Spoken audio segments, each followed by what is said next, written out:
президент тоҷикистон эмомалӣ раҳмон ки рӯзи 7 июн бо сафари корӣ ба водии рашт рафт, дар ноҳияи нуробод дар мулоқот бо раҳбарони фаъолони ин минтақаи шарқи кишвар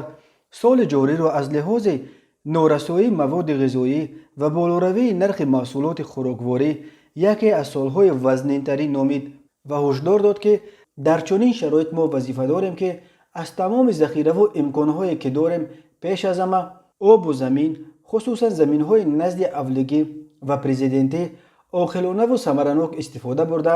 ҳарчи бештар маҳсулот истеҳсол кунем, то ки мардум дар фасли тирамоҳу зимистони дар пеш истода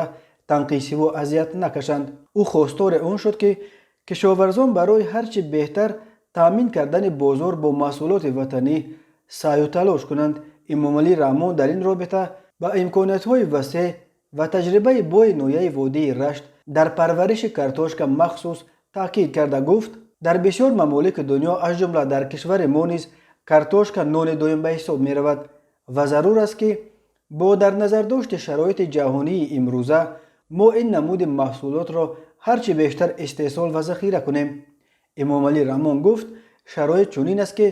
дар ин раванд ҳар як оила бояд дар фикри истеҳсоли маҳсулот ва захираи маводи ғизоӣ барои тирамоҳу зимистон бошад. эмомалӣ раҳмон дар суханрониҳои солҳои гузашта низ чандин бор аз фаро расидани солҳои вазнин ҳушдор дода, аҳолиро ба истифодаи самараноки ҳар як порчаи замин ва ҳатто ба ҷамъ овардани захираи дасти кам дусолаи хӯрокворӣ даъват кардааст. эмомалӣ раҳмон дар нуробод дар маросими шурӯъи бунёди 3 марҳалаи роҳи мошингарди Роғун Обигарм Нуробод ва боғи фарҳангиву истироҳатӣ иштирок кард.